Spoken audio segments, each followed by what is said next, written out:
Let's now move across and get some important update, given the fact that there has been fresh updates coming in from Uri, from line of control, where my colleague Shiv has been standing by, giving us all the details and updates about what is happening in the aftermath of the preparations that India put in place, the messaging that it has sent out to Pakistan and to the world. Shiv, explain to us, talk to us about what is it that you are seeing right now on ground on the LoC, which has now, of course, heated up.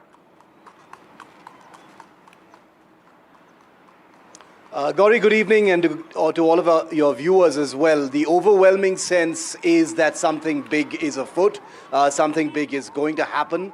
I think everyone agrees that after what the Prime Minister said in Bihar a couple of days ago, plus yesterday, in fact, adding to it all the punitive measures that have been announced by the Indian government and covered by you on NDTV World. It seems very likely that what comes next is going to far exceed any response or retaliatory actions India has taken in the past. And of course, I'm talking about the Uri surgical strikes and the Balakot air bombings. I'm just traveling, I'm on the road back to Srinagar from LoC Uri, where I spent the day, with an army formation at the line of control itself, speaking to people. Obviously, we're not going to quote them, but I can tell you the army chief was in Srinagar today, where he got a real-time update as far as military preparedness is concerned. Remember that whatever big kinetic or military action India may choose to take in the near or medium-term future, the army is going to play a very big role in it. And in the aftermath of Pahalgam, considering all the saber rattling that you talked about from the Pakistani side, the muscle flexing that they're trying to do on the line of control where I was a couple of hours ago, India has seen all of that. This is all old stuff. This is boilerplate protocol for Pakistan. Small little ceasefire violations, using small arms, launching a nuclear-capable missile, etc.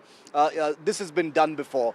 I think this time, the only thing that's different this time, Gaurie, to close that thought, is that the red line of Pahalgam that was crossed a couple of days ago is a red line that Pakistan still hasn't completely appreciated. They still haven't understood the line that they've crossed. And I think that's going to be the biggest reason why whatever is coming up is going to catch them completely by surprise. Indeed, Shiv.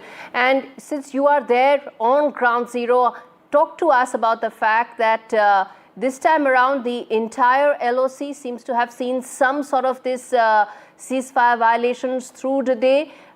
Explain to us the significance and the difference, if at all there is any, from last time.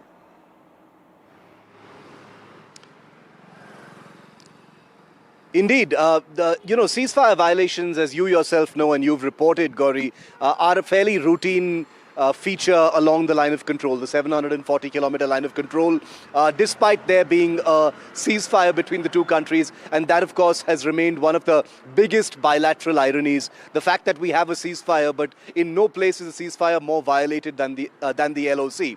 Last night was special because it came a few hours before the Indian Army chief actually landed. It came a few hours after the Prime Minister had made a speech that Pakistan has obviously interpreted as very provocative. It was hard talk beyond what Modi has ever sounded like before. That I will give to him.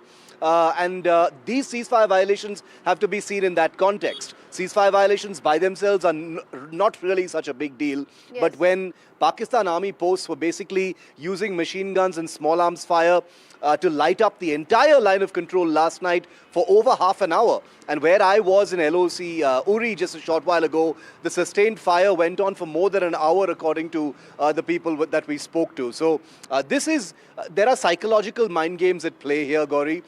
This is them using speculative fire to see if there is a response from the Indian side in order to generate a kind of perverse intelligence to see if Indian army posts have moved since Pahalgam. Yes. But I think more than anything else, it's also to try and tell India and to tell the world that we're not down and out. Our military is not cowing down after Pahalgam. We're ready for any action you take. Obviously, things are very different this time.